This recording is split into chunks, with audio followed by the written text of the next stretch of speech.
मुंबई महानगरपालिका 2026 निवडणूक जसजशी जवळ येत आहे तसतशी सर्वात मोठी चर्चा एकच मुद्द्यावर होत आहे. शेवटी मुंबईवर सत्ता कोणाची येणार? सध्या उपस्थिती असलेल्या राजकीय संकेतांन, ग्राउंड रिपोर्ट, मतदानाचा मूड आणि मागील निवडणुकीचे ट्रेंड पाहता एकच स्पष्ट दिसत आहे. यावेळी कोणत्याही एक पक्षाला सहज एकदाही सत्ता मिळणार नाही.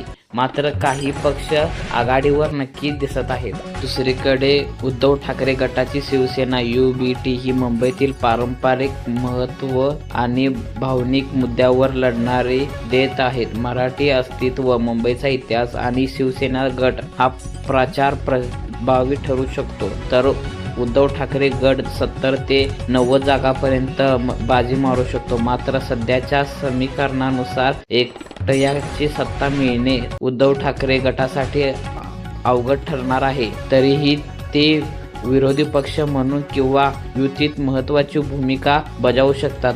महाराष्ट्र निवडणुका शिवसेना मनसे ही यावेळी किंगमेकर ठरू शकते. मनसे स्वतः बहुसंख्य जागा निघणार नाही, पण काही निर्णय उमेदवारावर निवडून आले शकते. वॉर्डमध्ये मनसे तर सत्ता स्थापनात यांची भूमिका महत्त्वाची ठरू शकते. अंदाजानुसार मनसे 10 ते 20 जागा जिंकू शकते आणि हाच आकडा राजकीय गणित बदलू शकते. काँग्रेस आणि राष्ट्रवादी शरद पवार गट यांची निवडून येणाऱ्या नगरपालिकेची संख्या मर्यादित राहण्याची शक्यता आहे. काही भागातून ते उमेदवार निवडून आणतील, पण एकूण आकडा साधारण 20 ते 30 जागांपर्यंत मर्यादित राहू शकतो. हे पक्ष सत्तेच्या बाहेर राहतील किंवा निवडणुकीनंतर समीकरणात समावेश होतील अशी शक्यता अधिक आहे. एकूणच पाहायला गेलं तर सध्याच्या संकेतनानुसार मुंबई महानगरपालिका 2026 मध्ये सर्वाधिक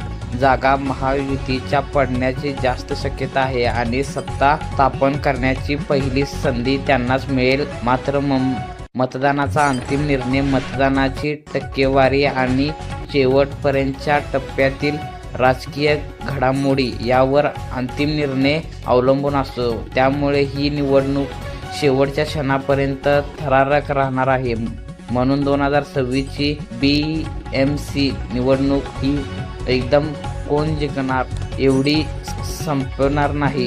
ती मुंबई कोणत्या नेतृत्वाखाली पुढे जाणार याची निर्माण होणार आहे. आज जे अंदाज आहे तो उद्या बदलू शकतो, पण एक गोष्ट नक्की, मुंबईकरांचा एक मत या निवडणुकाचा इतिहास घडवू शकतो.